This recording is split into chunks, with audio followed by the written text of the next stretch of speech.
Hi again. Let's take a look at how this decrease scheme played out in my sweater. As you can see, I'm marking the beginning of my round with a row counter, which I find really helpful for doing stuff like this because I have to make it every 5 rounds I have to decrease. So the row counter lets me count through my 4 rounds and my decrease, and also lets me keep track of how many times I've done that. The way that we're going to work this, you're going to knit 1 round plain in stockinette stitch after your hem, and then you're going to work a decrease round. You'll begin at the beginning of the round.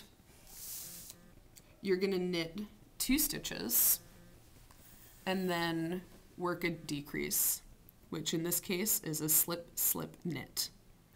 Then you work all the way across the front of the body to your midpoint, which I have identified by another marker right here.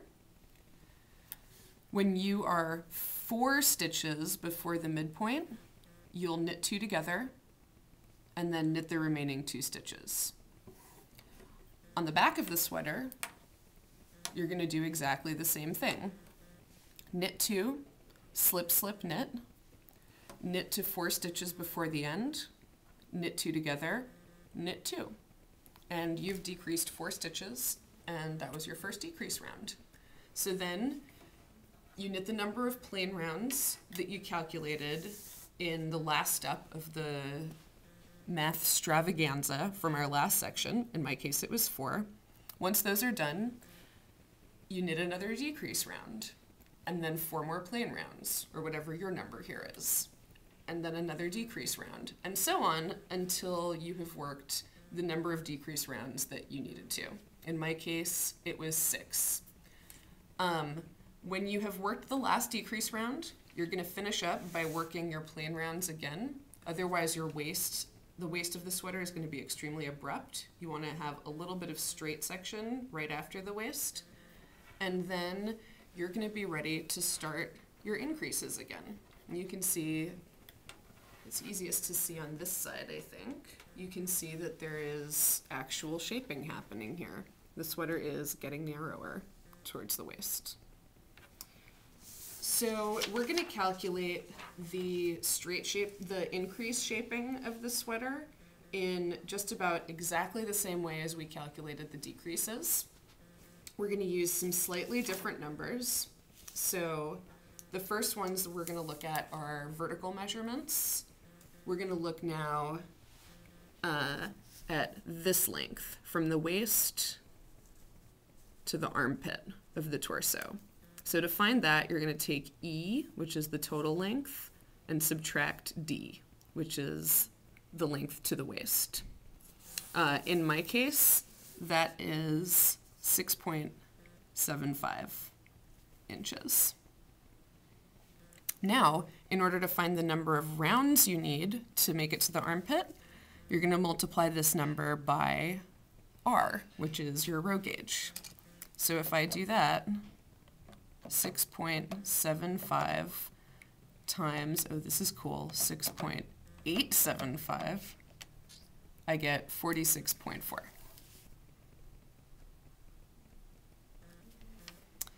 Now we're going to round this number to one that's divisible by 2, which is back on the first page. It's the number of increase rounds you need to achieve the correct circumference at the chest. Mine is 4, and the closest thing to 46.4 that we'll divide by 4 is 48. And again, you can test it just by trying to divide and making sure you get a whole number. So I need 48 rounds to get to the armpit. We're going to work the increases exactly like the decreases. So you'll work a certain number of plain rounds and then an increase round, and then repeat that process until you've worked all of the increases that you need to. The way you can find out how many you need to is to divide this number that you just calculated, the number of rounds from waist to armpit, by the number of increase rounds, which is on the first page and labeled 2, which is what I just did, and mine is 12. So now, again, remember that the increase round will count as one round. So you are going to subtract 1 from that number. So I'm going to need 11 plain rounds between my increase rounds. So now, once the decrease section has been completed, you're going to work the increase section in exactly the same way. Starting at the beginning of the round, you're going to knit 2 and then make 1. In my case, I like to use a backwards loop for the make 1 or a lifted increase, which I can show you.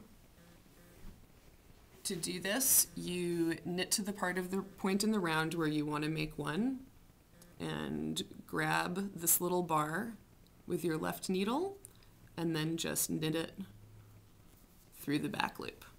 And it gives you a really tight and fairly invisible increase. I don't like to use knit front and back, which I feel is one of the most popular increases because it's really visible and it won't give you a really clean seam. So for the increase round, you're going to knit 2, make 1, knit to 2 stitches before the marker, make 1, and knit 2.